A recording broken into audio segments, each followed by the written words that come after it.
जय श्री राम प्रेमी भक्तों। तुम्हारे जीवन का लक्ष्य क्या है? अगर यह जान लिया तो समझ लीजिए आपको सब कुछ समझ आ जाएगा। प्यारे भक्तों, ये सभी जानते हैं कि हमारे जीवन का लक्ष्य क्या है। हमारे जीवन का लक्ष्य केवल और केवल भगवत प्राप्ति है।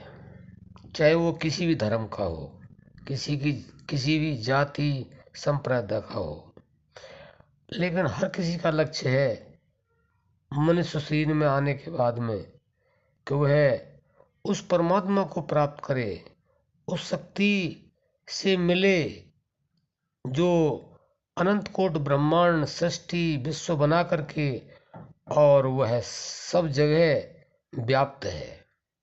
लेकिन उसे वही जान पाता है जो उससे जुड़ता है। अगर आप उससे जुड़े रहेंगे तो कभी न कभी उसको जरूर जान पाएंगे, क्योंकि अगर जानने का प्रयास जो करते हैं वो वास्तव में जान जाते हैं, और जो जानने का प्रयास नहीं करते हैं वह कभी भी नहीं जान पाते हैं।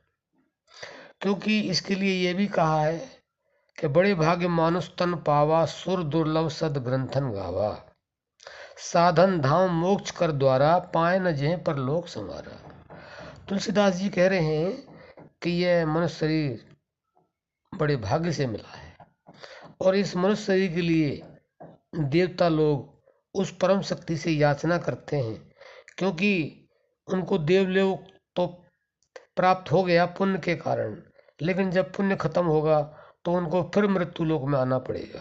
इसलिए वह याचना करते हैं, ये पिता परमात्मा हमें मनुष्य शरीर दे। और यही साधन धाम, यही मोक्ष का साधन है। मोक्ष इसी से प्राप्त किया जा सकता है और किसी साधन के द्वारा नहीं।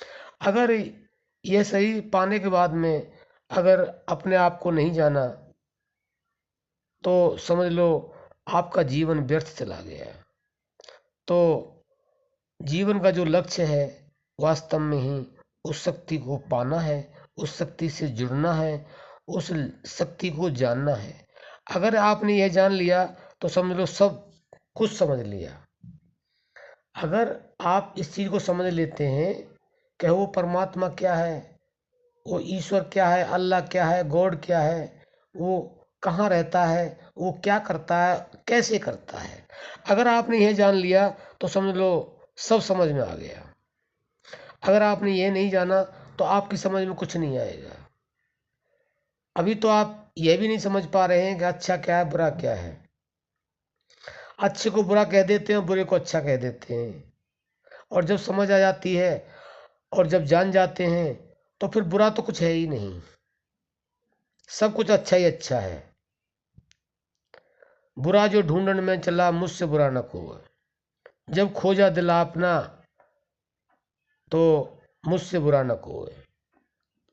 तो भक्तों, वास्तव में यह सच बात है कि हम बुराई खोजने के लिए जाते हैं, हमें बुराई कहीं मिलती नहीं है। जब हम अपने अंदर उतरते हैं तो फिर हमें समझ आ जाता है कि हम ही हैं जो भी कुछ बुरे हैं, हमारे अंदर ही सब कुछ बुराई है, इसलिए हमें सामने वाले के अंदर बुराई नजर आती है। बस हमें यही समझना है। एक तो हमें यह समझना है कि हमारे जीवन का लक्ष्य क्या है, वह है परमात्मा प्राप्ति। और दूसरा हमें यह जानना है कि परमात्मा क्या है और उसको जानने से हमें क्या मिलेगा। यह सब तभी समझ आएगा जब आप ये जान लोगे। तो आशा करते हैं आपने यह ध्यान से सुना होगा। आप राम नाम जप करेंगे, भजन ध्यान सुमरन करेंगे तो आप अपने लक्ष्य को पूरा कर पाएंगे, आप अपने आप को जान पाएंगे, और अपने आप को जानने के बाद में आप उस परम तत्व को भी जान पाएंगे, उस परम शक्ति को भी जान पाएंगे जो जर्रे जर्रे के अंदर विद्यमान है। तो आशा करते हैं आप आज से ही नहीं, अभी से राम नाम जब शुरू कर देंगे और अपने आप को जान पाएंगे, अपने लक्ष्य को भी प्राप्त कर पाएंगे। अब हम अपनी वाणी को विश्राम देते हैं। जय श्री राम।